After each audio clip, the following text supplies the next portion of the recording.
So guys, it's David here, and I hope you guys are doing well today and like always are doing better than yesterday. So today I want to talk about when you make a mistake.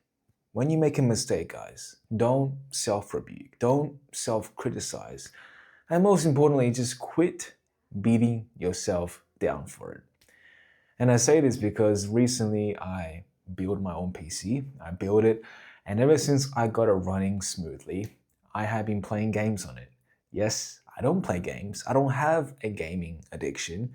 However, when I got the PC setups, when I bought the parts, I made sure that this PC can handle everything, right? Besides just doing my workload on there also. But lately, I have just been using that for playing games, which is quite sad. And it is definitely a distraction. Now, naturally, I would beat myself down for this. And quite honestly, sometimes I still do. Sometimes I still hate myself for making the poorest choices.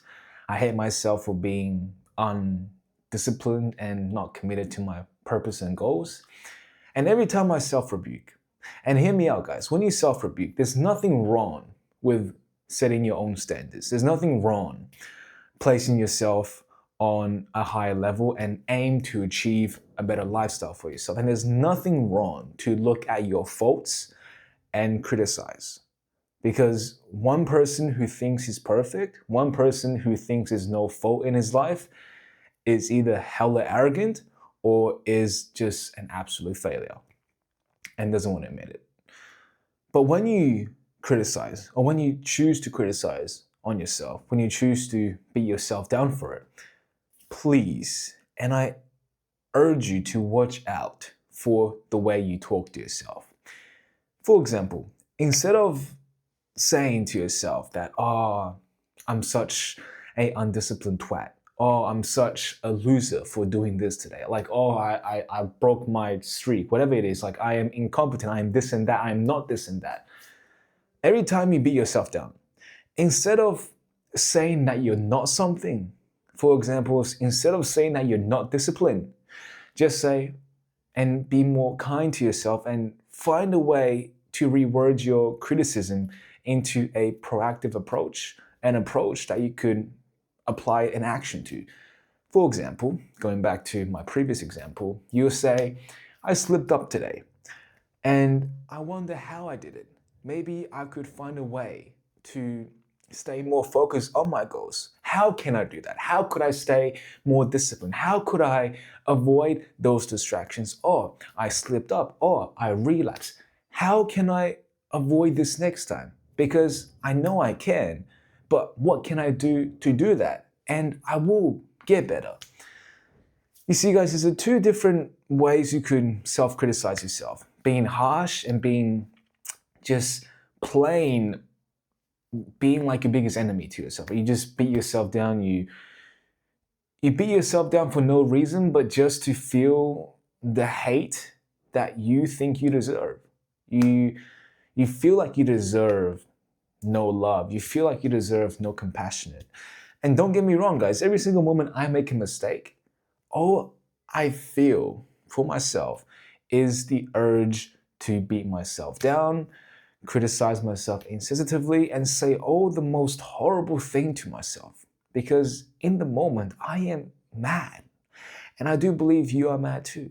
If you have high ambition, if you have big goals and dreams, and then you just don't find yourself focused doing the things you said you were going to do, like, how can you be happy? And certainly when you do have the chance to criticize yourself, you ain't gonna go easy on yourself. Believe me, you're not. But that is the most dangerous thing and the most underlooked or overlooked thing that we tend to do. Because every time you criticize yourself harshly, you really are taking away the drive for you to find a possible way to improve. And for some people, maybe to criticize yourself that way may work, right? Maybe calling yourself a loser may work sometimes. And don't get me wrong, that does work for me in certain scenarios and situations. But love will always be hate, right? Love will always be the higher elevating emotion and energy than hate. So you can be stuck in this bottom energy, right? There's this low, this very dark place in the moment. You just have hate for yourself. You have vengeance. You wanna become better, right? No matter what reason it is, but you're driven by fuel of rage. And in this period, right, hatred, overt criticism to motivate yourself may work, right? It may work by calling yourself a loser. It may work by calling yourself out. And to be honest, that may even be the reality check you need at the moment if you are so asleep in your own little unconscious world. But over time, as you start to find trust and courage in yourself, when you start to believe that you can become better, and when you start to get those little increment wins, then it's time to be more easy on yourself, right? It's time to start loving yourself and appreciate how far you have come. Because throughout all my failures, I realized that the consistent pattern of me staying on my lowest lows is when I choose to just beat myself down more than ever, right? Just beat myself down more than necessary. I will oversee everything I have accomplished thus far, even though to me in the moment it may not feel like a lot because I have just broken everything that I have built up down, but I neglected the fact that at least I still done it. And when you are driven by hate and rage, you are blinded by your success thus far. And when that happens, you only see your flaws. And that is a very dangerous and scary thing.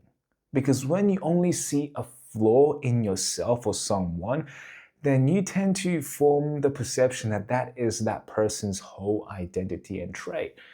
So if you failed, or if you have broken a streak, or you have relapse or whatever, in that moment, if you choose to be driven by a vengeance to take that opportunity and criticize yourself harshly, then you're gonna just base yourself as this person, as a total failure and incompetent of success. And that gives you a reason, in most cases, to just self-sabotage over, and over again. Because you think, well, I'm already here. I'm a failure and I can't achieve nothing, so what's the point? And to me, guys, that is how my patterns of these pretty devastating self-sabotages happen, is when I make a trifling mistake, but it is because of the way I talk to myself and the way of my negative self-talk and how it compounds, that causes my self-sabotage to become longer and more destructive to my lifestyle. And sometimes it takes me a long time to really wake up and pull myself back up. And my solution in those moments is either to really use anger to drive me, or sometimes love was the better way. But I urge you guys, love and just self-respect for myself and self-belief and being proactive in ways on how I could accomplish better or do better next time was the only way where I actually saw long-term success.